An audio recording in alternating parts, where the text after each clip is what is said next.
past. At Together We Remember, we talk about how it's important to let young people lead because they are not only ready to learn about history, they're ready to make history. And so we've offered the last hour to the Together Remember Youth Action Network, and they have an incredible closing program in store for you. And we might even have a couple of exciting surprises in store.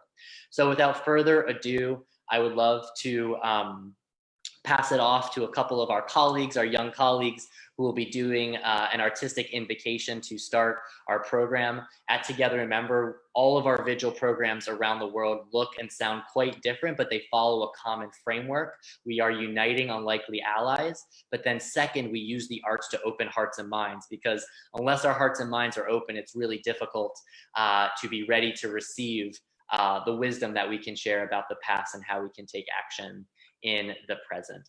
So without further ado, I'd love to pass it off to some of our young poets who are going to open things up for us this evening. Over to you, Alex. Hi, I'm Alex, and I'm going to read Never Again, Trans Edition. Someone once asked me what it was like to walk down the street by myself. And before I cut off my hair, it made sense that men would catcall me as if I were the only object that would be satisfying. It made sense because that was what was supposed to happen. And then I got to college, cut my hair off, and started to make over my closet. And maybe this is what it is to remember. The safety and security before leaving the closet behind, even if you make it over. Because each day there is a new opportunity for your body to lay in an alleyway, bleeding out, and first responders aren't called. Because this is what it means to be transgender in 2020. This is what it means to remember that Marsha P. Johnson is who we look to. This is what it means to remember trans women were on the battle lines before we even knew our own names. They were behind the scenes writing the scripts, the narratives that live on today, but somehow walking down the street is still so hard. I remember that moment I knew I was back in the closet because it was a simple question. What pronouns do you prefer? And suddenly my world came crashing down. But what is it like to know your name is who you were destined to be? Do we remember the names that were supposed to be instead of the names that were given to us as if they were a burden?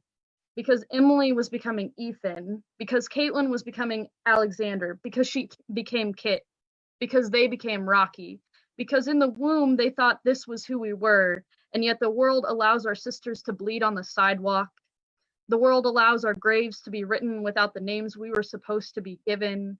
Our tombstones are burdensome. And yet, we still cannot walk down the streets because we choose to turn a blind eye to the reality of never again for our trans family. If never again were a reality, then the script would already be written. Bricks would not have been thrown. Doctors wouldn't deny us. Politicians wouldn't try to rewrite our narratives. We wouldn't be shot in the streets. Our brothers wouldn't walk with a slouch, wondering when their spines would allow them to rise again. Our sisters wouldn't be fetishized. Our non-binary siblings wouldn't wonder when their pronouns would be acknowledged. Never again for our trans family seems to be so far away, but if we say their names, Dustin Parker, Monica Diamond, Paris Cameron, Brooklyn Lindsay, Sasha Wall, if we say their names, maybe we will hear them calling out in the dead of night, crying, never again will we be silenced, because we are here and we won't go anywhere. You can try to erase us, but please let us walk down the street in peace.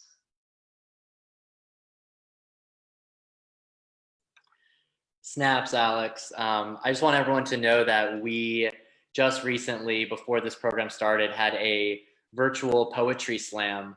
And Alex performed, as well as Anaya, who's going to be performing next. And afterwards, I said, "Why don't we just start our program with these pieces of poetry?" So Alex, thank you very much for sharing your art and your story with us. Now I'd love to turn it over to Anaya, if you'd be so kind to share some of your art with us as well as we kick this program off. Yeah, no problem. I'm gonna be doing like a really feel-good, positive poem. It's called Breathe Easy, and here we go. In Baltimore, a poet's words are worth more than a million pictures. which is said to be worth 1,000 words. You will not remember the picture of the boy who was shot dead, but the memory of the words the poet spoke about him is etched into your brain. The metaphors, the similes, the connecting synecdoches, listen to the poem. Someone once told me that everything is a poem if you listen close enough. The sirens give you the sweet chocolate feeling of the potential line. The music is the snaps of affirmation. The laughter is the Jesus of home hitting everlasting memory. If everything is a poem and everyone is a poet, then somewhere there is a poet in Fells Point, where the place is dirty, but you know the food is phenomenal. He left his house at 1 a.m. because he wanted to get it just right. A girl is in the corner of her A-push class. And instead of listening to a lecture on the Nazis, she's writing a poem about her friends who are depressed. She will not pass the test on the Nazis, but she will change lives with her poem. A boy is up until 3 a.m. memorizing his piece, because who needs sleep? When you have slams to win, listen to the poem. The city may not be rich and sound, but we surely are rich and sound. We have never been able to deal with our emotions, didn't want to feel weak. So we do more to feel less. Instead of catching bodies, we write them. And we always kill it. We throw pins instead of punches. Now tell me, can a picture do that? Can it make you feel everything at once and leave you wanting more? Does it help you breathe easy? Hold you on the coldest nights in an alternate universe? All of the prisons are turned into poetry exhibits, with infinite open mics and slam competitions, where no word goes unsaid, no feeling goes unfelt. Every piece will be incomplete because no true story is ever finished, and everyone can breathe easy. Listen to the poems. Thank you, guys. Thank you so, so much, Anaya. And just to give everyone a sense of how this movement is happening, I met Anaya like 3 days ago, I think, and it was only at the Poetry Slam this evening that we finally connected. And I said, Anaya, would you want to, read poetry at our program tonight? And she said, yeah, why not? She switched it up, chose a different piece, and here we are. So thank you so, so much.